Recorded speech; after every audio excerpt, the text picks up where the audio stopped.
a Gabi fica. Gabi, com quem você está de frente hoje, hein, Gabi? Ei, Silvio, estou de frente hoje com o cientista político Alberto Carlos de Almeida, um pesquisador que pode nos ajudar a entender o que está acontecendo com o Brasil neste momento.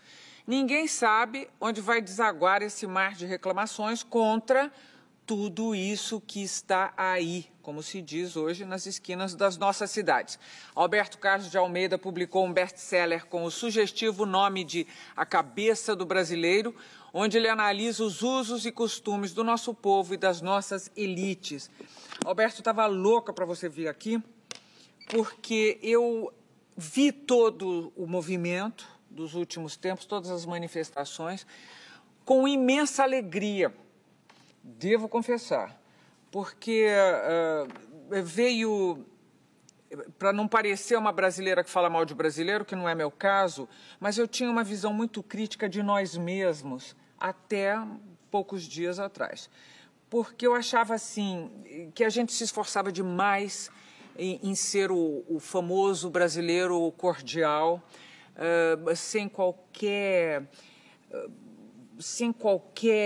nervo, sem qualquer indignação, e como se fosse assim, vamos aceitar porque é o nosso destino, não é? Como se ser lesado em seus direitos fosse um destino. E, de repente, os brasileiros falaram, não, não é bem assim, foi como eu vi. Eu estou certa? Sim, olha, até você falou em destino, no livro tem um capítulo dedicado exclusivamente à mentalidade fatalista. Ah, é? Fatalista é isso, que o mundo já está você traçado. Não controla, né? Você tem todo mundo tem um destino, e o inverso é mais uma mentalidade individualista que você controla parte da sua vida, talvez uma grande parte. Esse movimento, quer dizer, foi surpreendente, ninguém previu. É claro que você tem uma cadeia de acontecimentos que serve como fagulha, mas existe um contexto mais amplo. Tá? O movimento, a maior parte do movimento das manifestações, ela foi liderada, ou as pessoas que foram às ruas são pessoas ou que atualmente cursam algum grau superior ou que já concluíram. Sim. Tá? Não estou dizendo que isso foi exclusivo, mas a maioria são pessoas com esse perfil. Você está dizendo, então, que foi uma minoria, porque o brasileiro, no geral, um dos problemas da população brasileira é a educação. Sim, foi a minoria, mas toda manifestação acaba sendo de uma minoria, não tem? É verdade. Agora, a maioria apoiou, quer dizer, a maioria apoia. Aqueles que não vão na manifestação, ou se sentem representados pelos manifestantes. Estatisticamente, isso foi pessoas provado. Sim, há um apoio amplo da opinião pública, tem pesquisa aí mostrando exatamente isso. É interessante, existe uma metáfora, tá? Se você conversar com políticos, tá? Isso é parte da minha atividade profissional, inclusive. Você tem uma empresa de consultoria? Consultoria e pesquisa, Instituto Você trabalha Análise. com políticos? Sim, eu tenho vários tipos de clientes, né? Todos de um nível bastante elevado, dirigentes de empresas. Qual é o nome da sua empresa? Instituto Análise. Tá? Então, a gente, por meio de dados e pesquisa, elabora cenários, né? Cenários basicamente na área política e social, e também eleitoral, em muitos casos. Tá? Então, se você for, por exemplo, no Nordeste, eu vou fazer uma metáfora, que é uma caricatura, mas que explica muito parte do movimento. Tá? Se você for no Nordeste, um político que vai visitar sua base eleitoral no Nordeste, se esse político chegar de ônibus, o eleitor não vai dar bola para ele, porque ele vai dizer, esse cara não tem poder, ele é igual a mim, ele anda de ônibus. Aí ele tem que chegar ou com uma comitiva, com bastante gente, carros luxuosos, ou de helicóptero, uma coisa desse tipo. Aí o eleitor vai dizer, olha, esse tem poder, vou pedir alguma coisa para ele, porque ele tem os meios, tanto é que olha como é que ele chegou onde eu moro. Se você for para uma área mais desenvolvida do país e o político chegar de helicóptero ou com uma comitiva grande, você vai dizer, eles estão roubando. Você gostaria que ele chegasse de ônibus como você, que ele fosse o igual. Tá? Então, o que acontece? O país que foi às ruas é um país que quer que o político chegue de ônibus, ou quer que chegue igual a como ele é. Tá? Só que o nosso sistema político funciona com os políticos chegando de helicóptero em grandes comitivas. O político é disfuncional, a mentalidade mudou, a mentalidade de um segmento grande da população brasileira mudou, porém o sistema político não acompanhou a mudança de mentalidade. Tá? Nossos políticos, eles moram, nos Estados Unidos o presidente mora e trabalha num lugar cujo nome é Casa Branca. Na Inglaterra é um endereço, Downing Street 10. No Brasil são palácios. Palácio Alvorada, Palácio do Planalto, Palácio Bandeirantes, Palácio Laranjeiras, Palácio Guanabara, Palácio Piratini, Palácio das Mangabeiras, Palácio da Liberdade, tudo é palácio. Até a Justiça trabalha em Palácio de Justiça. Você acha que é uma herança da aristocrática, nossa é evidente. colonização? Exato. É isso mesmo? Aí você tem os protestos. No meio dos protestos, o presidente da Câmara decide colocar familiares e amigos em avião da FAB para assistir a final da Copa das Confederações no Rio de Janeiro. Mas os protestos estavam dizendo exatamente para não fazer isso. E ele vai lá e faz durante, né? Então, existe uma simbologia. Você acha que faz como desafio ou como inconsciência? É inconsciência, é um padrão. Ele acredita nisso, está acostumado a se comportar assim. Não tem nada de desafio nisso. É como ele é. Ele fez o que ele é. Agora, foi um movimento sem líderes, sem alto-falante, sem... o que significa isso? Foi um movimento, 3 coisas se destacam, tá? Sem líder, sem uma demanda específica, clara, não é assim, direta já. Começou pela passagem de ônibus. Sim, mas a importância dele se deve a não ter uma demanda específica. Tanto é que foi desmontado, foi atendido a demanda da passagem de ônibus e, no entanto, o movimento continuou. Então, é um movimento sem líder, cujas demandas são variadas, não tem uma demanda específica e não tem conexão institucional alguma. Quer dizer, se você pegar um movimento grande, né, que obviamente teve uma mobilização de cima para baixo, das diretas já, você teve líderes de oposição, governadores de 3 estados, os 3 maiores, você teve um objetivo só, aprovar uma emenda que restabelecesse a eleição direta para presidente. Então, de fato, isso é inteiramente novo. Tá? E eu considero assim, é um movimento que reflete uma mudança que está em curso no Brasil. Tá? Essa coisa, assim, como eu tenho que me debruçar sobre dados, sobre o que está acontecendo no Brasil o tempo inteiro, essa mudança está ocorrendo. Qual mudança está ocorrendo? Os políticos estão sendo cada vez mais enquadrados para se comportar de uma maneira diferente. Por exemplo, não foi por acaso que no primeiro ano do governo Dilma, vários ministros caíram por conta de escândalo de corrupção. Isso aconteceu no passado. Aconteceu e ela teve nada. uma imensa popularidade na época. Foi a tal da faxina ética. Sim, mas essa mesma sociedade que foi às ruas pressionou para que isso acontecesse. Isso aconteceu. Tá? Os políticos hoje são muito mais preocupados com isso do que eram no passado. Então, o que eu acho que as manifestações é o que você observa acima da superfície, embaixo da superfície, muitas coisas estão ocorrendo. O Ministério Público está muito mais atuante, a quantidade de procuradores per capita no Brasil aumentou, tribunais de conta de estados estão atuantes, isso é importante. Tá? Você olhar as contas públicas, não é só a decisão política que está em jogo hoje em dia. Você está me dizendo que você não se surpreendeu, então, com a manifestação? O fenômeno das manifestações foi surpreendente ter acontecido o que aconteceu. Olha, eu venho chamando a atenção, artigos, eu publiquei um livro 2009, 2010, sobre impostos, baseado numa grande pesquisa, em várias pesquisas nacionais, o que o brasileiro pensa dos impostos. Está na manifestação isso. Os brasileiros gostariam que o dinheiro fosse gasto com maior eficiência. Está lá no livro. Os brasileiros gostariam eles acreditam que se fosse gasto com maior eficiência, sobraria dinheiro, poderia baixar impostos. Eu fiz um programa aqui sobre isso, para falar disso, porque eu sou uma das inconformadas com... Eu pago os meus impostos e não vejo o retorno de quem... no automático paga as suas contas, paga os seus impostos e nada volta. Exato. E isso, a sociedade já tem... Esse movimento todo é o quê? São demandas difusas, de uma sociedade que mudou um pouco a agenda. Quem foi à rua tem grau superior completo. Antes se demandava a redução da inflação, isso foi feito, deixou de ser um problema agudo. Redução do desemprego, isso foi feito, deixou de ser um problema agudo. Agora tem um problema que é mais agudo, que é a qualidade de vida.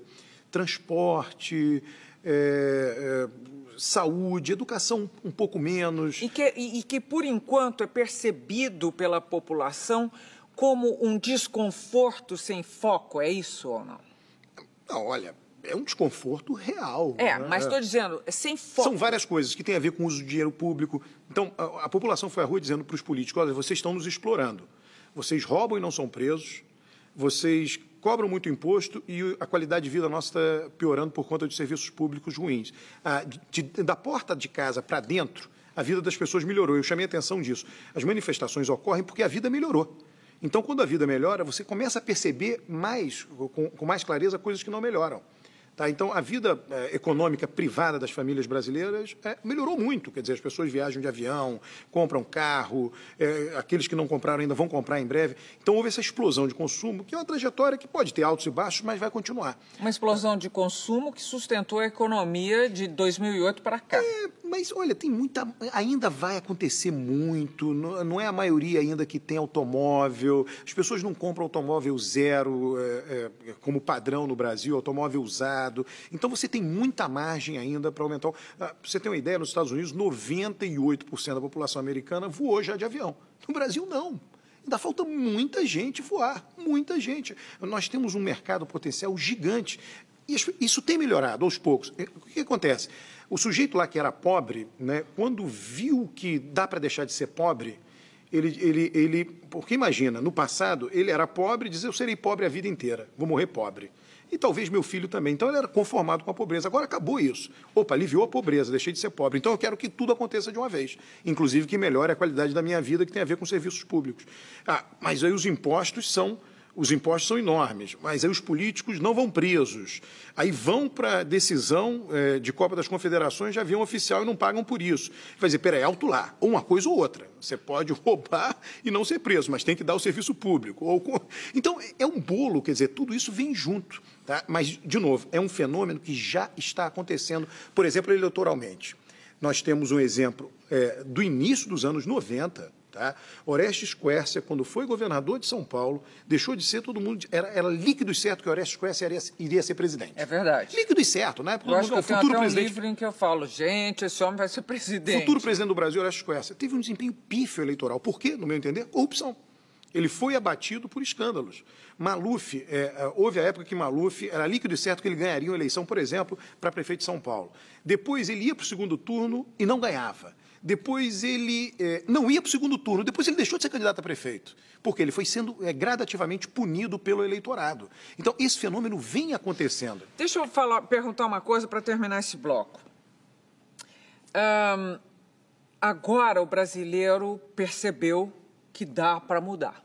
Dá para mudar quando existe um movimento, quando existe um conjunto que age ou que demonstra a sua insatisfação e vai à luta. Quer dizer, eu imagino que eles estejam, quem se comanda o poder deve perceber que isso pode ir bater nas urnas. Vai bater? Falta muito. Ninguém sabe se o movimento vai continuar, vai crescer, vai eclodir de novo ano que vem, perto da Copa do Mundo. A resposta a essa pergunta depende de tudo isso. Tá? Depende de coisas que não são muito previsíveis. Existe uma coisa que o sistema político tem uma inércia muito grande. Então, essa inércia diz o seguinte, bate, mas não bate tanto assim como todo mundo imaginava. Por quê? Tem propaganda eleitoral, tem tempo de televisão, tem grandes estruturas partidárias, tem uma campanha cara. Tá? Então, são os que estão aí que vão disputar com a maior chance de ganhar. Tá? Então, nesse sentido, as manifestações, é natural que seja assim, não estou dizendo que esteja nada errado, a mídia, elas criam uma expectativa muito grande de que o Brasil vai mudar, e não vai acontecer, não é assim que muda.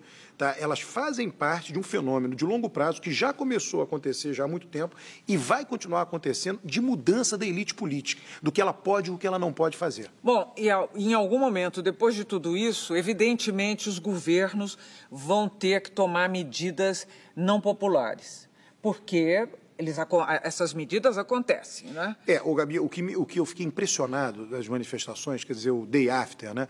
É como se antes das manifestações nossos políticos não nos representassem. Aí, logo em seguida, eles representam 100%. Representam 100%. Não pode ser uma coisa, não pode estar num extremo ou outro. Os políticos não podem simplesmente fazer tudo que a população quer. A população gostaria que não tivesse impostos, tivesse os serviços públicos maravilhosos. Então, existem decisões técnicas. Pois é, as decisões técnicas, quando tomadas, o que eu quero saber é, tomando o gosto que a população tomou agora pela manifestação que causou, que conseguiu efeitos, você acha que isso... nesse sabor, elas podem outra vez irem às ruas, as pessoas todas, a população toda ir à rua e pode haver uma crise de governabilidade? Eu não digo de governabilidade, né? Toda vez que acontece uma coisa desse tipo, todo mundo diz, olha, o governo... Não cai, não é assim, não existe mágica, tá? O que eu acho, assim, existe uma resposta que os políticos podem dar que eles não fizeram agora, tá? Que é uma resposta rápida, que o mundo da política, o mundo do ser humano, os símbolos são fundamentais. O mundo da política, os símbolos são fundamentais. Toda a simbologia do mundo político nosso é aristocrática, Vossa Excelência. Eles podiam trabalhar para acabar com isso, ou mitigar bastante isso. Políticos passam na rua com batedores, a população se indigna com isso. Por que passam com batedores e tem que fechar a rua para passar? Por que moram em palácios? Por que quando viajam para o exterior tem que ficar no melhor hotel? Sei lá, escolhe ali os 10 melhores, o 15º melhor, são bons hotéis. É a delegação de um país importante, 8ª economia do mundo, não pode ficar num hotel qualquer. Tudo bem, concordo. Mas precisa ser o melhor. Tá? Por que os políticos têm que ir em avião da FAB ver decisão de Copa das Confederações? Por que eles não compram seus bilhetes aéreos e vão? Então, toda essa simbologia associada ao poder, se houvesse uma mudança rápida disso, a população vai dizer, não, mas não basta isso, é necessário. Sim, não basta, mas isso agrada, isso é importante. A gente não pode perder de vista que o Lula foi presidente por 8 anos e a população olhava e dizia, esse cara é um igual. Tá? Eu lembro de uma cena, quando o Lula foi passar férias, quando ele botou o isopor na cabeça e sair da praia. Claro que é de caso pensado, não tem problema nisso, mas ele está mostrando o seguinte, eu sou um igual. Obama, vira e mexe, é fotografado comendo hambúrguer. Ele não faz aquilo, ele está mostrando o seguinte, eu sou como vocês.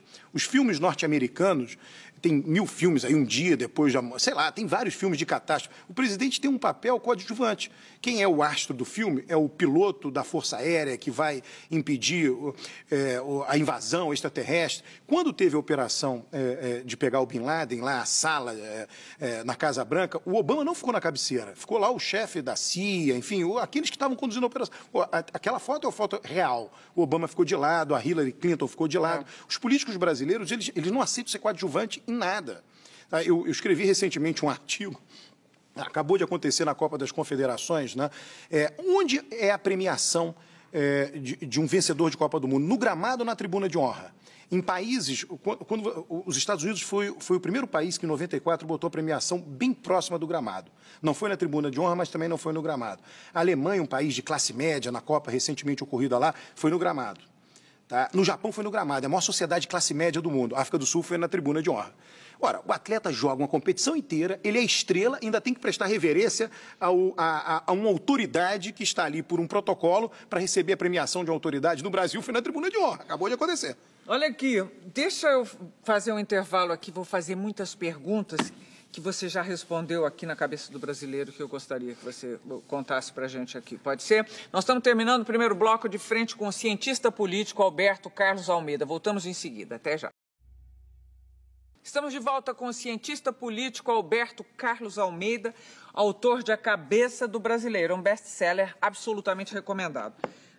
Antes de partir para essa cabeça especificamente, mas ainda falando de cabeça de manifestante, onde é que entram os vândalos na história dessa manifestação, Alberto? Eles são oportunistas, eles são infiltrados com ideologia própria ou eles são simplesmente bandidos? Olha, sei lá, exatamente quem foi, né? No Rio se disse que foram traficantes, você via as imagens, são, sei lá, pequenas gangues de classe média, enfim, de regiões não pobres até do Rio de Janeiro. Eu acho assim, sem defender o vandalismo, né, eu acho que existe uma parte do que aconteceu que o vandalismo foi importante para a resposta dos políticos, em particular do episódio que aconteceu em Brasília. Tá? Que os manifestantes emparedaram ali a entrada da Câmara dos Deputados, do Senado, e aí a polícia agiu, eles foram direcionados para o Itamaraty. É claro que os políticos ficaram com medo daquilo. Tá? No meu entender, assim, já que a gente está falando de manifestação, eu estou fazendo uma análise, eu não estou defendendo isso ou aquilo. Tá? O que seria uma manifestação sem nenhum vandalismo ou com algum vandalismo, sei lá, como o que aconteceu no Itamaraty? Tá? Assusta muito mais, os políticos respondem. E, apesar disto, apesar de tudo que aconteceu, tem uma coisa que merece destaque. Não teve nenhuma manifestação onde deveria haver, na Praça dos Três Poderes. A Praça dos Três Poderes ficou maravilhosamente blindada. É uma praça que deveria ter o povo, e quando o povo se manifestou, o povo não pôde entrar nela. Porque ela está ali entre o Palácio do Planalto, o Supremo Tribunal Federal e o Poder Legislativo. Ora, os símbolos do poder no Brasil são tão afastados do povo que não se permite se manifestar na Praça dos Três Poderes.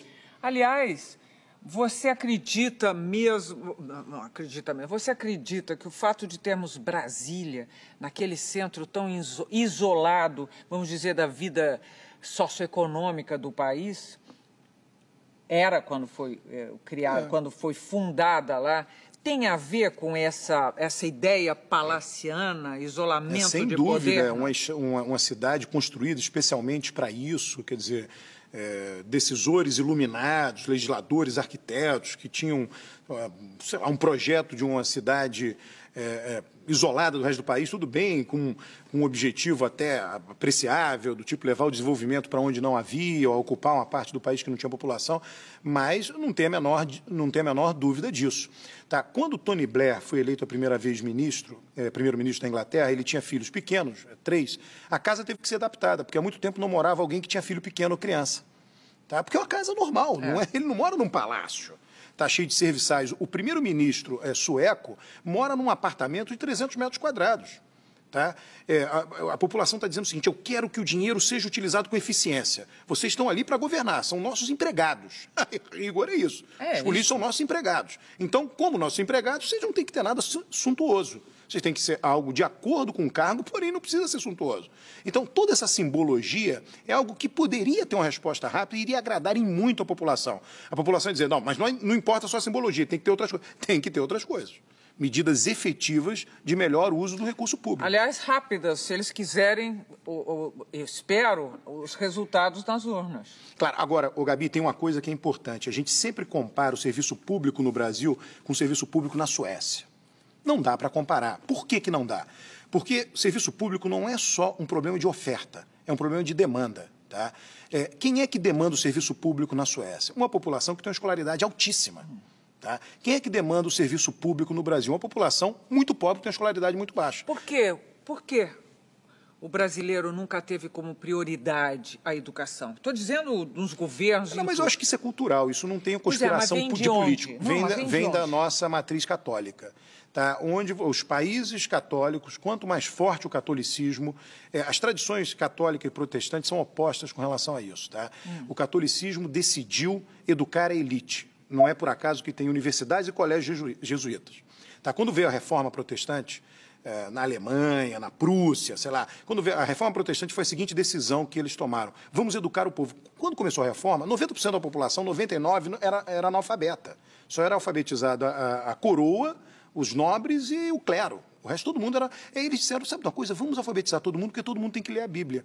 Então, o sistema escolar massificado alemão foi criado numa composição entre a Igreja Luterana e a coroa local, que se converteu ao luteranismo, aí briga de poder. E aí a Igreja Católica começou a fazer vários experimentos para deter o protestantismo. Um deles foi a Companhia de Jesus, que funcionou maravilhosamente bem. Ela disse para os nobres o seguinte: olha, eu dou os professores, você me dá a estrutura, e a gente educa a tua elite. Aí a conversão aconteceu o inverso, eles conseguiram deter o avanço do protestantismo. Mas aí foram criadas duas tradições educacionais, uma para educar a população como um todo e outra para educar a elite.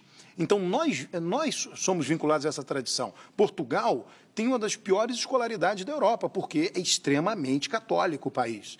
Tá? Isso não é uma conspiração das elites. Simplesmente, o político que investir demais em educação não recebe em troca o voto, porque o eleitor também não apoia isso. Ele prefere que invista em consumo, em saúde. Tem várias razões para isso, mas eu estou dizendo, a educação não é um valor em si próprio para nós, como é num país protestante. A educação para nós é um valor como meio para atingir alguma coisa. Então, você vende educação no Brasil dizendo, olha, mais educado você vai ter mais renda, mas não é que seja um valor em si. Tá? Isso é algo que tem a ver com a nossa... Isso é cultural. É isso. Mas nem com a tropa que se manifestou agora? Sim, aí o que acontece? De novo... Aliás, nós estamos aqui, temos que encaixar em tudo isso a tecnologia, porque não foram as redes sociais que fizeram essas manifestações? Sim, mas a gente também não precisa ter um fetiche da tecnologia, né? Quer dizer, aconteceram revoluções no mundo, que são manifestações até numa dimensão maior. Não estou também defendendo revoluções, não se trata disso, mas não tinha internet. Da história. Você tem Revolução Russa, Revolução Francesa, não tinha internet. Não. Mas tem que ter meio de comunicação, tem que ter imprensa, jornal, panfletagem de jornal, claro que tem que ter um meio de comunicação. O que aconteceu agora? Redes sociais, sim, foram importantíssimas, mas não podemos negligenciar que essas redes sociais agiram em conjunto com a rede de universidades real. os estudantes iam para a universidade, conversavam entre eles, escolas de primeiro e segundo grau. Ah, você foi na manifestação ontem? Fui, aí pegava e mostrava o celular, a minha foto da manifestação. Você precisa do contato presencial também. Tá? Então, uma coisa reforçou a outra. Foi importante isso. Agora, fala uma coisa para mim. Alberto, sempre ouvi falar que no Brasil as grandes mudanças foram pacíficas, que nunca houve revoluções, nem guerra civil, por exemplo, na independência ou na proclamação da República. E me lembro de um amigo meu dizendo uma coisa muitos anos atrás que eu nunca mais esqueci. Somos o único país na América Latina que não fala sangre, fala sangue, que fica uma coisa meio... Suave. Isso tem algum significado? Eu acho que a gente tem um traço cultural importante que nós não gostamos do conflito, é um fato. Tá? O brasileiro médio, todos nós, a gente rejeita o conflito é mal visto. O americano, que é o extremo oposto, ele é extremamente conflitivo. Né? O vizinho entra em conflito com o vizinho. Né? Nós não somos assim. Tá? Então, isso daí... a gente isso não tem mudado? Nós não estamos, pelo menos, já sendo reconhecidos como um povo bastante violento, ou não? Não, conflito, tá? Eu estou pensando assim como... Conflito está falando de discussão. Meio para mudar, conflito político, né? Enfim, a violência é uma outra coisa. Tá? A violência é enorme no Brasil. A América Latina, excetuando Chile e Argentina, é uma das regiões mais violentas do mundo. Tá? E eu acho assim, existem violências e violências. Existe uma violência marginal que você consegue conter, disciplinar, reduzir por meio da repressão. Existe uma violência mais generalizada, né? E aí, no nosso caso, vai até além disso, é burlar a lei, burlar a regra. Pequenos roubos, crime contra o patrimônio, isso é muito grande no Brasil, que tem a ver com a estrutura social. A gente não pode esquecer que nós somos uma sociedade que veio da escravidão, com todos, e talvez isso seja o grande mal do Brasil também, que você não controla. Tá? A nossa herança escravista, quanto tempo você vai levar para conseguir anulá-la? Tá. Quanto tempo?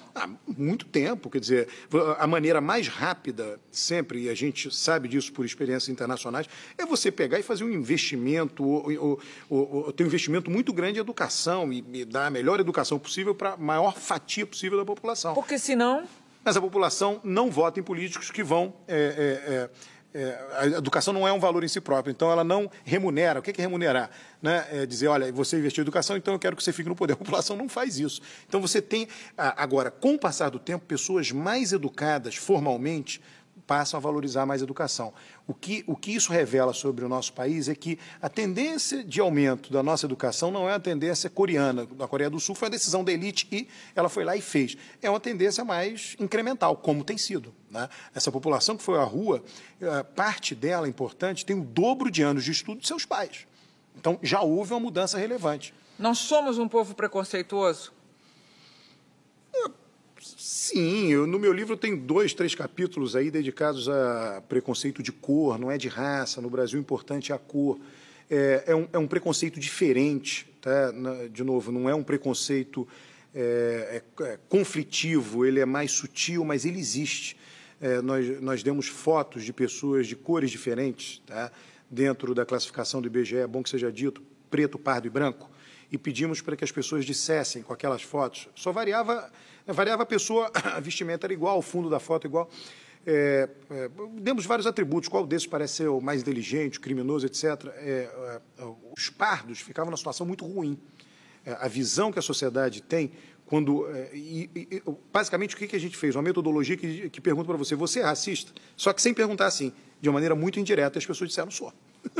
As pessoas disseram que são. E existe o preconceito social, quer dizer, evidente que vai cair, vai incidir nos negros, porque eles ainda são... Existem os dois, tá? Tem o de cor e tem o social também. Então, pois mas mais do que o social, quer dizer, nós valorizamos a origem social das pessoas. Quando você conhece alguém novo, você procura saber de onde a pessoa veio.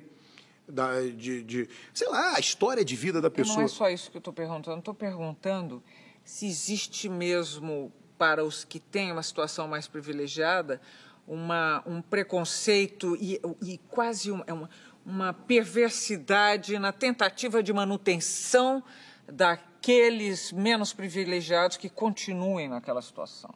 Você pode admitir isso? Sim, eu acho Suas que pesquisas deram isso ou não? Não, a gente não fez perguntas nessa direção, mas, olha, todo mundo que tem alguma coisa procura manter, né? Eu vou dar um exemplo horroroso, mas vou dar. Eu tenho uma querida funcionária há muitos anos na minha casa, analfabeta. E eu fiz questão que ela fosse para fazer a alfabetização de adultos. E eu fiquei tão contente quando ela entrou e ela estava se desenvolvendo e tal, e eu escrevi, na época eu tinha um artigo num jornal semanal, e eu escrevi sobre isso, dizendo a minha alegria. Eu recebi telefonemas de amigas minhas, dizendo assim, ai, que horror, você vai deixar essa mulher aprender, você vai perder a empregada. É nesse sentido que eu estou dizendo. Olha, você tem um grupo hoje, a gente sabe que em países que a classe média é predominante, a classe média no sentido, né, de classe de consumo realmente, tá? Vários privilégios que nós temos não se aplicam, né? Você não tem empregada doméstica na Europa. Não como nós temos aqui. Você tem a cleaner, né? Ela vai 1 a 2 vezes por semana, no máximo 3, arrumar a casa e ponto final. Você não tem alguém que fica lá, sei lá, o dia inteiro cozinhando, cuidando das crianças. E isso daí está começando a acabar no Brasil. Tem países da Europa que, sei lá, não se come carne todo dia, né? Não que isso vai acontecer no Brasil por conta da nossa, sei lá, matriz de produção de carne, mas algumas coisas que não a carne, mas outras, a classe média vai acabar tendo que renunciar. Tá? Essa coisa de você vai em lojas que você compra móveis, isso vai continuar no Brasil, mas provavelmente vai diminuir. Aí você tem dois preços, o preço para o móvel desmontado, que você próprio monta, e o preço para o móvel que vai alguém para montar, que tem a ver com essa coisa escravista. Tá? Nos Estados Unidos não existe isso, vai alguém para montar o seu móvel, se vira, aprende, vai lá e monta. O que eu estou, no final, querendo concluir é, nós temos muito mais em nós ainda daquela monarquia que andou por aqui do que nós podemos imaginar. E quanto mais presente é alguma coisa, menos você nota a presença dela. É isso. Termina aqui mais um bloco de frente com o cientista político Alberto Carlos Almeida. Já já a gente volta. De volta para mais um bloco de frente com Alberto Carlos Almeida, autor de A Cabeça do Brasileiro e do Instituto Análise. Alberto, você já falou sobre isso lá para trás, eu perguntei, você respondeu que sim, que eventualmente você dá consultoria para políticos. Exato. Você já deu consultoria eleitoral em campanhas políticas. Exatamente. Qual é o seu recado para os políticos do Brasil? O recado não é meu, né? É do eleitorado, né? O eleitorado vem dando esse recado e agora ele veio com uma ênfase muito grande e pode se repetir ano que vem, sei lá, tem uma data marcada que haverá uma boa oportunidade para se repetir, que é a Copa do Mundo. A gente não pode esquecer que foram inaugurados até agora 6 estádios, ainda faltam 6. Então, todo o discurso em torno das despesas com relação aos estádios, ele será devidamente... porque ele vai ter lenha para essa fogueira. Tá? Então, o que aconteceu? Aprendeu-se um caminho, né? Os manifestantes aprenderam um caminho e a gente sabe agora, aqui e acolá, onde é que estão as fagulhas que poderão, ou não, mas poderão se encontrar mais na frente. Então, não seria um recado meu, mas é um recado do próprio eleitorado, né? Exigindo que os políticos sejam mais austeros, sejam mais eficientes. Que deem o exemplo de austeridade. Que deem o exemplo de austeridade, frugalidade. Tá? Que deem esse exemplo para nós. É a vida que nós levamos. Né? Nós queremos, a gente sabe que eles têm, sei lá, o ofício da representação. Nós sabemos que isso exige um determinado protocolo, mas tem limite, né? Tudo tem limite. Nós não vivemos mais na época aristocrática, né? O nosso mundo e o Brasil se tornou um país, sei lá, muito democrático, né? No sentido de relações mais igualitárias. O jeitinho brasileiro já não está colando ou o brasileiro ainda é o cara que acha que no final dá-se um jeitinho? Gabi, sempre tem duas respostas a uma coisa dessa. Quer dizer, comparando o nosso país com outros países, nós sempre teremos mais jeitinhos, são diferenças culturais. Que pode ser, em algum momento, uma qualidade? Sim, vai ser sempre ambíguo ele terá o lado bom, que é uma certa flexibilidade. Executivos brasileiros são muito demandados para grandes empresas porque eles são flexíveis e que tem a ver com jeitinho. Você compra o pacote completo. Né? Tanto da flexibilidade com consequências positivas, quanto da flexibilidade que diz respeito a quebrar uma regra. Tá? Uma regra informal que é o lado do jeitinho, depende do lado do balcão que você tiver. Se essa regra for quebrada ao seu favor, você vai achar ótimo. Se for contra você, você vai achar horrível. Né? Então, ele é uma zona cinzenta. Tá? Essa zona cinzenta tem consequências positivas e negativas. O pacote está lá. Você não vai trazer o bom e deixar de fora o ruim.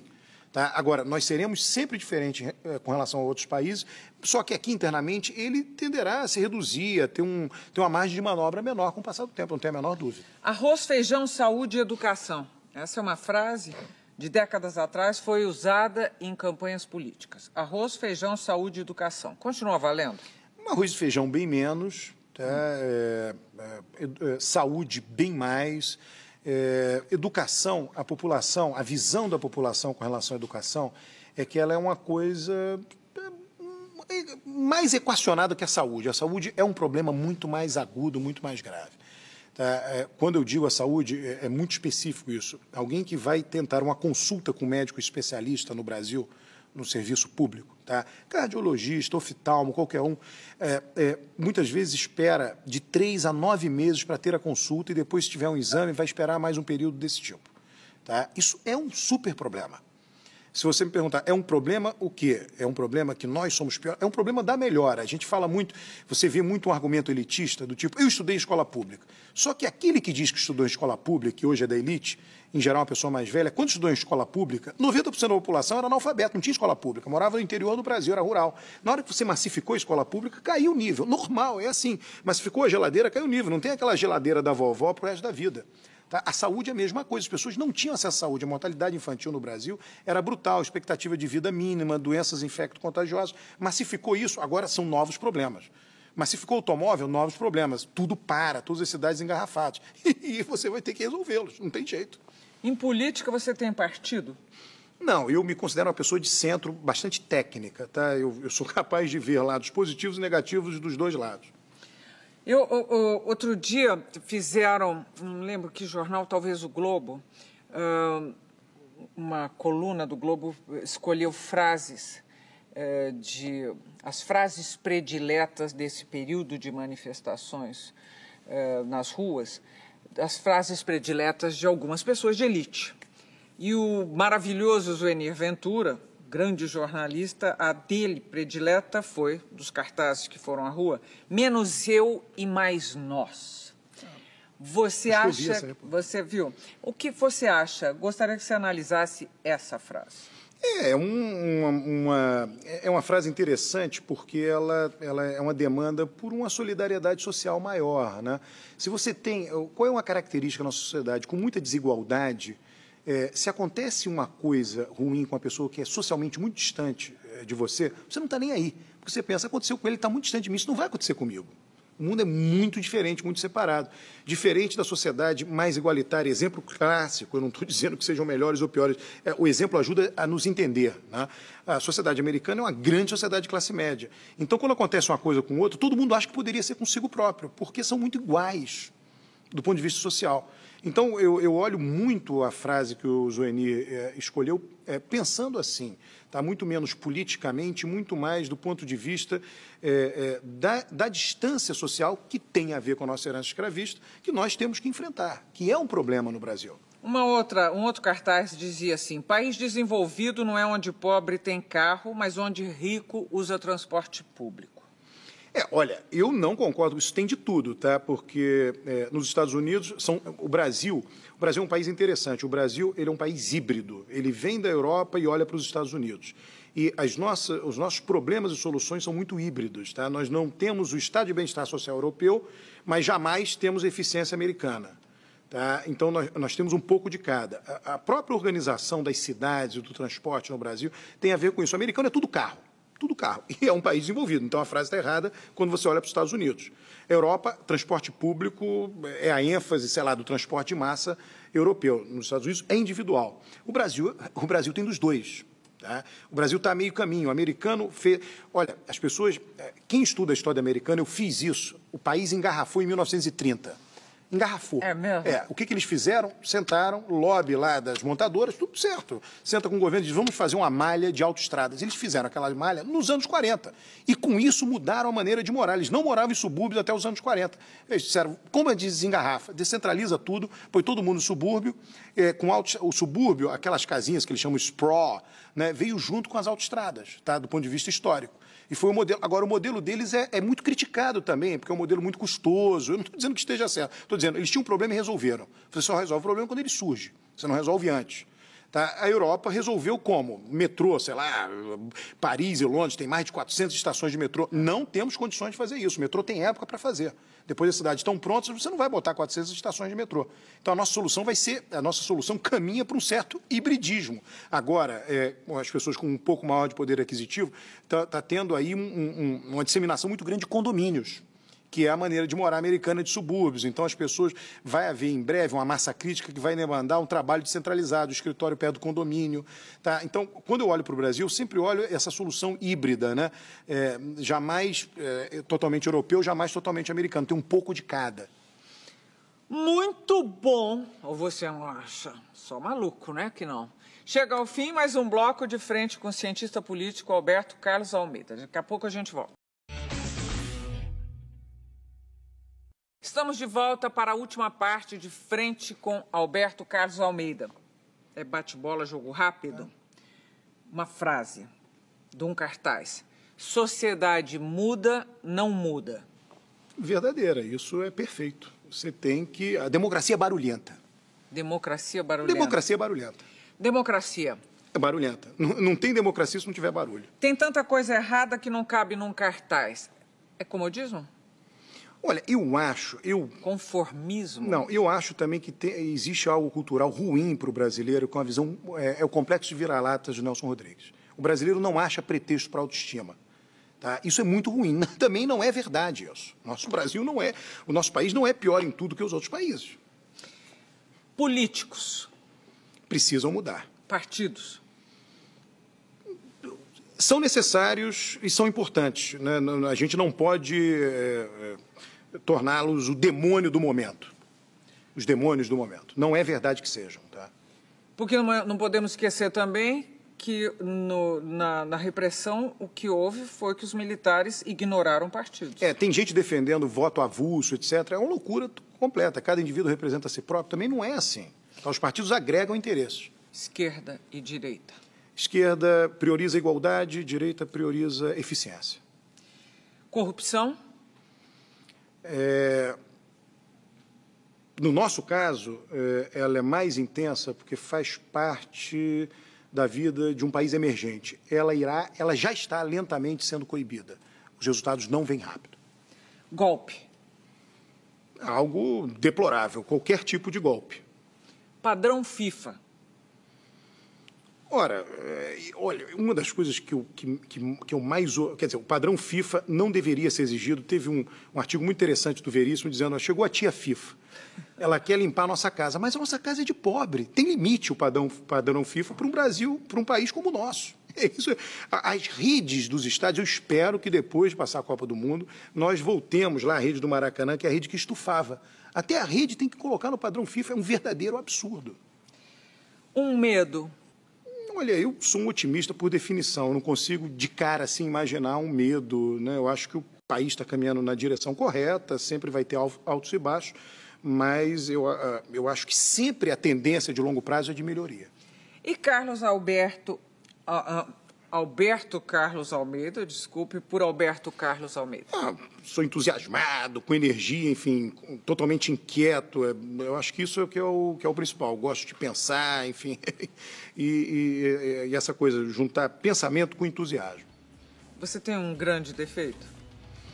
Ora, horrível falar na televisão algum defeito, né? Certamente sim, mas sei lá, é melhor que os outros digam. Qual é o seu que te incomoda? tão difícil a gente pensar, isso é um excesso, é um sincericídio. Muito obrigada pela entrevista. E nós nos vemos no próximo programa. Até lá.